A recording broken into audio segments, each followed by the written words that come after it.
ሰላም ወዳድማቾቻችን ስለ ቼልሲና ማንቸስተር ዩናይትድ ጨዋታ በኋላ የተባሉ ነገሮችን እንዲሁም በጨዋታው ያየናቸው እንደ ሁሉ ጊዜው ፕሮግራማችን 5 ነገሮችን ልናወራችሁ ተመልሰን መጣናል። እንግዲህ የመጀመሪያው መረጃችን የሚሆነው ቼልሲ እንግዲህ ተጠባቂ የሆነው የመጨረሻዎቹ ጨዋታዎች ኖቲንግሃም ፎረስትን እና በፍጻሜው ሪያል ቤቲስን ወደ ፖላንድ አቅንቶ የሚጋጠምበት ጨዋታዎች ይቀሩታል። እንግዲህ ቀጣይ ሳምንት እሁድና ሮብ የሚደረጉ ተጠባቂ ጨዋታዎች ናቸው። እንግዲህ የትናንት የክሪስታል ፓላስን ድል ተከትሎ ቼልሲ በዚህ የውድድር ዓመት አንዱ ዋንጫን ማሳካት ለዚህ ለታዳጊዎቹ ስብስብ አስፈላጊ ሆኖ ይታያል።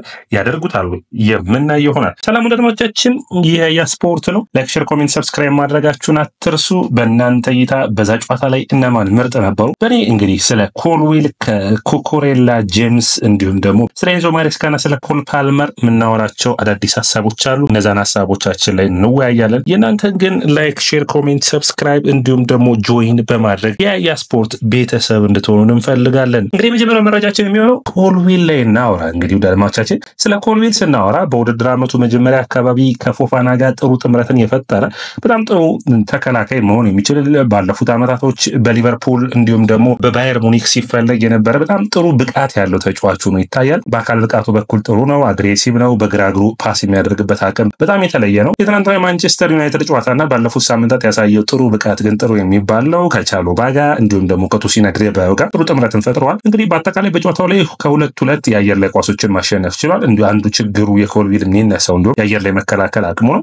ሁለት ታክሎቹን ወርዶ ሁለቱን ታክሎች ማሸነፍ ችሏል። በውድድር ዓመቱ ላይ እንግዲህ ከብዙ ተጫዋቾች ጋር አብሮ መሰለፉ አንድ እንደ ችግር የሚነሳ ነው። በተለይ ለተከላካይ ተጫዋች ለመሃል ተከላካይ ደግሞ ስፔሻሊ ከአንድ ተጫዋች ጋር ለብዙ ጨዋታዎችን መጫወት የሚችል ቢሆን ኖሮ ብቃቱ እንዲያሳድግ የሚያግዝ ይሆናል። ከፎፋና ጋር ለምሳሌ 14 ሳምንታትን አብሮ ተሰልፈዋል። ያ እንግዲህ ጥሩ ጥምረትን አምጥቶ ነበር። የፎፋና መጎዳት ግን ከቻሎባ ጋር እንዲሁም ደግሞ ከቶሲና ድሬባዮ ከባዲያሽል ጋር ከነዚህ ተጫዋቾች ጋር ሁሉ ጥምረትን ፈጥሮ እንዲጫወት በውድድር ዓመቱ ላይ ያስችሎታል። ነገር ግን በእነዚህም ጨዋታዎች ቢሆን በውድድር ዓመቱ አጋማሽ ካሳየው ደካማ ብቃት የሚነሳ ነው።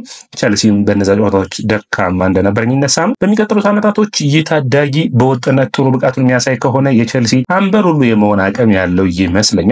የአምበልነት ሁኔታዎችም ይታያሉ። በተለይ ከዳኛ ጋር በሚያወራበት ቡድኑ የሚመራበት መንገድ የተለየ ሆኖ ይታያል። እንግዲህ በጨዋታው ላይ ሌላ መነሳት የሚጠበቅበት እንግዲህ በመጀመሪያው አጋማሽ በተለይ የምታስታውሱት ነው። በጨዋታው ላይ የማድዌኬ በመጀመሪያዎቹ ደቂቃዎች የታተው አጋጣሚ፣ ማጓየር ጎል ያስቆጠረበት አጋጣሚና እንዲሁም ደግሞ የጄምስ ፖል የመታበት አጋጣሚ ነበር። በ22 የምታስታውሱ ከሆነ ቤንጃሚን ፓቫርድ የዓለም ዋንጫ ላይ የሞከረው 2018 የዓለም ዋንጫ ላይ የሞከረውና ጎል ያስቆጠረው እንኳን የሚመስል ነበር። ነገር ግን በአጠቃላይ እንደ ቡድን በጣም የተሻለ ብቃቱን ቼልሲ በመጀመሪያው አጋማሽ ማሳየት አልቻለም። ምክንያቱም ማንቸስተር ዩናይትድ ጠንካራ ቡድን ነው ብላችሁ ማሰብ የለባችሁም። ማንቸስተር ዩናይትድ ባለፉት ጊዜያቶች አንፃር አሁን ደካማ ብቃቱ ላይ የሚገኝበት ጊዜ ይመስላል።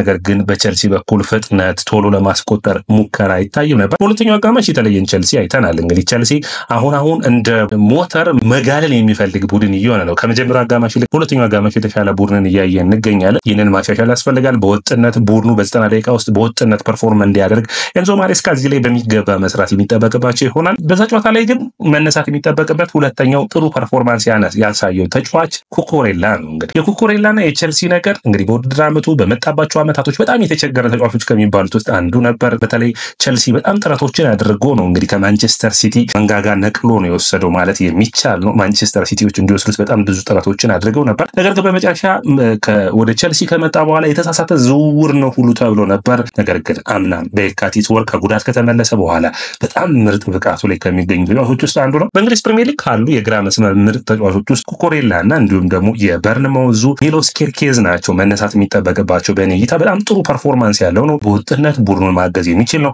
መከላከሉን በሚገባ መከላከል የሚችል ነው። በውድድር ዓመቱ እንግዲህ በግራ መስመር ላይ ሳካን ሲያቆም አይተናል። ጥሩ ፐርፎርማንሶች ምርጥ ብቃት የሚባሉትን ማድረግ ችሏል። ከዛ ውጭ ግን የኩኩሬላ ደግሞ ማጥቃቱ በኩል ጥሩ የሚባል ነው። በዩሮ 2024 ምርጥ ዓመትን ያሳለፈው፣ አሁን ደግሞ በቼልሲ ምርጥ የውድድር ዓመትን ያሳለፈ ይገኛል። ነገር ግን ለዛ ጎል መገኘት የጄምስን ብቃት አለማድነቅ የሚቻል አይመስለኝም። ምክንያቱም ጄምስ አሁን ተመልሷል በማለት በሚቻል ሁኔታ ነው አሊያንደር ጋርናቾን በሚገባ ሽፋን አድርጎ ክሮስ አድርጎ ማስቆጠር የቻለው። ብቃቱ ጄምስን በሚቀጥሉት ጊዜያቶች የቼልሲ ዋናው ቡድን አካል ሆኖ ቼልሲ ተገማች እንዳይሆን የሚያግዝ ተጫዋች ይሆናል ብዬ አስባለሁ። በአጠቃላይ እንደ ቡድን እንግዲህ የኩኩሬላን ብቃት ካደነቅም በኋላ በመከላከሉ በማጥቃቱ በኩል የሚያግዘውን ሂደቶች በተለይ ደግሞ ወደ መከላከሉ የሚመለስበት ፍጥነት ከዛ ውጭ በጣም እኔ ኩኩሬላ ሁሌ የሚያስደስተኝ ምንድነው ቡድኑ ፕረስ ያደርጋል ወይም ኳሱን ወደፊት ይዞ ይሄዳል። ኳሱን በሚቀሙበት ጊዜ መልሶ ቦታውን የሚሸፍንበት የሱ ቦታ ሁላ ላይ ይችላል እዛው በፕረስና በጫናዎች የሚያደርግበት ነው። ኤንዞ ማሬስካ ጥሩ አስተያየትን ሰጥተዋል በዚህ ጉዳይ ላይ። ምንድነው ያሉት? በተለይ ከላማሲያ መውጣቱ ተጽዕኖ ፈጥሮበታል የሚል ነው። ከላማሲያ መውጣቱ አዎ ተጽዕኖ ፈጥሮበታል። በተለይ በላማሲያ እያንዳንዱ ተጫዋች ከግብ ጠባቂ እስከ አጥቂ ድረስ በሚገባ ከኳስ ጋር ምቾት እንዲሰማቸው ማጥቃቱን ከመከላከሉ እንዲሁም ደግሞ እያንዳንዱ ፖዚሽን እየተለዋወጡ እንዲጫወቱ ያደርጓቸዋል። ያንን በሚገባ ያከናወኑ ነው። ከዛ ውጭ ለ6 እና ለ5 አከፋፍለው የሚያጫውቱበት ጊዜ አንዱ ተከላካይ አማካኝም አጥቂም ሆኖ ይጫወታሉ። በሚገባ ደግሞ በትክክለኛው ሰዓት እየተገኙ ጎሎችን ማስቆጠር ችሏል። የኤንዞ ማሬስካ አጨዋወት በጣም ተመራጩ ተጫዋች ሆኖ ይታያል። እንግዲህ ይበል የሚያሰኝ ነው። የቀኝ መስመሩ ተከላካይ የቡድኑ አምበል ሪሲ ጄምስ እዚህ ጋር መነሳት አለበት። ጄምስ ምን የተለየ ብቃት አለው ካላችሁኝ ጉዳት ባያጋጥመው ሆኖ በቅርብ ጊዜ ካይል ዋከር አስተያየት ሰጥቶ ነበር። የኔን አይነት መከላከል ከትሬንት አሌክሳንደር አርኖልድ ማጥቃት ጋር አጣምሮ የያዘው ሪሲ ጄምስ ነው በማለት አስተያየቱን ሰጥቷል። ምን ያክል ክህሎት እንዳለው እነዚህ ሁኔታዎች የሚያሳዩ ናቸው። ጄምስ በጣም ለማጥቃት የተፈጠረ አይነት የሚመስል ተጫዋች ነው። መከላከሉን በሚገባ ማከናወን የሚችል ነው። ክሮሶችን በሚያደርግበት ጊዜ ከረጅም ርቀት የሚመታቸው ሹቶች የጄምስን የተለዩ ያደርጉታል። ጄምስ በጨዋታው ላይ እንዴት ፍሊክ እንዳደረገ አንደኛ ፖሎ የመታበት ኳስ በሚገባ እንዴት እንግዲህ መቶት በረኛው ማላ ሊያስቀሩ አይችልም ነበር። በጣም ጥሩ ኳስ እንደነበር ነው። ነገር ግን ጋርናቾ እንዴት አድርጎ ድሪብል ማለት አይቻልም ግን እንዴት በሰውነቱ ቅርጽ እንደሸወደው የሚያስገርም ነበር። ያንን ተከትሎ ጎሉን ክሮስ ያደረገበት መንገድ በትክክለኛው ሰዓት በትክክለኛው ታይሚንግ ነው ጎል ያስቆጠሩት። ቸልሲ ትክክለኛ አጥቂ የሚያመጣ ከሆነ ያ ማለት በአየር ላይ ኳስ መፋለምን የሚፈልግ አጥቂ የሚያመጣ ከሆነ ጄምስ እንደዚህ አይነት ክሮሶች ከሱ የሚጠበቅ ነው የሚሆነው። የቡድኑ አምበል ነው። የተሻለ ብቃትን የሚያሳይ ከሆነ በውድድር ዓመቱ ላይ ብዙ ጉዳቶች የማያጋጥሙት ከሆነ ሪሲ ጄምስ በቸልሲ ብቻ አይደለም በእንግሊዝ ካሉ ምርጥ የቀኝ መስመር ተመላላሾች ውስጥ አንዱ መሆን የሚችል ይመስለኛል። አራተኛው የሚሆነው የኤንዞ ማሬስካ ጨዋታና የደጋፊዎቹ ሁኔታ፣ የፕረስ አደራረግ እንዲሁም ደግሞ ጫናዎች። በመጀመሪያው አጋማሽ ቸልሲ ወደ ኋላ አፈግፍጎ እንዲጫወት ከኤንዞ ማሬስካ መመሪያ የተሰጠው እስከሚመስል ድረስ ወደ ኋላ አፈግፍጎ ይጫወት ነበር።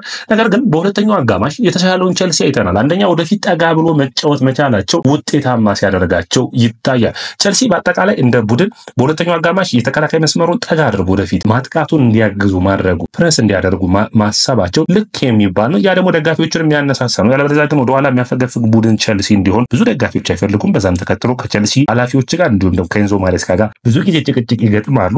ከሰዎች በቸልሲ በሜዳው ሲጫወት በ25 አልተሸነፈም። እንግዲህ ይህንን ብቃቱን አስጠብቆ ቀጥሏል። በሚቀጥለው ውድድር ዓመትም ያንን ብቃቱን ያስቀጥላሉ የምናይ ነው የሚሆነው። በክለቦች የዓለም ዋንጫም የሚሳተፍ መሆኑ መረሳት የለበትም።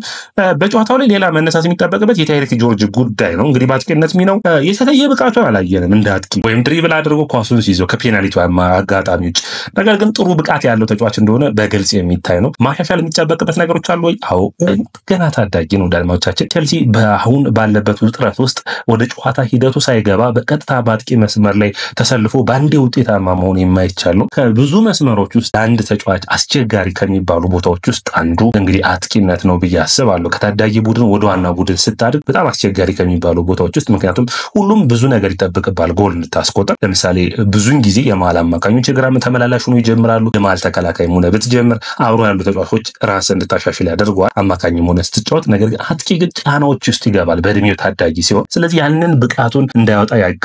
ነገር ግን ይህ ተጫዋች ውድ አድማጮቻችን የመስመር ተጫዋች እንደሆነ መርሳት የለባችሁም። በቀጣዩ በኖቲንግሃም ፎረስቱ ጨዋታ እንግዲህ የሚጠበቅ ነው የሚሆነው ማን እንደሚሰለፍ የምናይ ይሆናል። ሌላኛው የሚሆነው እንግዲህ በጥሩ ፐርፎርማንሱ መነሳት የሚጠበቅበት ኮል ፓልመር ነው። ጎሎችን ስላስለመደን ብቻ ጎል ሳያስቆጠር ሲወጣ ደካማ ብቃትን አሳይቷል ማለት አይቻልም። በጨዋታው ላይ ሁለት ትልልቅ እድሎችን ፈጥሯል፣ በሚገባም ተጫውቷል ብዬ አስባለሁ። ነገር ግን እነዛ ሁለት አጋጣሚዎች ውጤታማ አድርገውታል ወይ ካላችሁኝ ጎሎችን እንዲያስቆጥሩ የቸልሲ ደጋፊዎች ይጠብቃል። የእንግሊዝ ፕሪሚየር ሊግ ሁሉ ነገር በቁጥር ነው የሚለካውና በቁጥሮች ውስጥ መካተት አልቻለም። ነገር ግን በኔ እይታ በጣም ጥሩ ፐርፎርማንሱን አሳይቷል። ጎል ባያስቆጥርም ከባለፈው ጨዋታ ጀምሮ ጥሩ ነው። ይሄ ከባለፉት ጊዜያቶች የዛሬ 3 እና 4 ጨዋታዎች በፊት ያለ ኮንፊደንስ ሳይሰማው የቀረ ዝም ብሎ ሹቶችን የሚያደርግበት ነበር። ያንን ቀንሷል። አሁን በትክክለኛው ሰዓት ታርጌትድ ያደረገ የማጥቃት መስመሩን መምራት ይታይበታል። ያ መቀጠል የሚጠበቅበት ነው። በአጠቃላይ ቸልሲ አሁን የሚቀሩትን ሁለቱን ጨዋታዎች በውድድር ዓመቱ መጨረስና በዝውውር መስኮት ተሳትፎ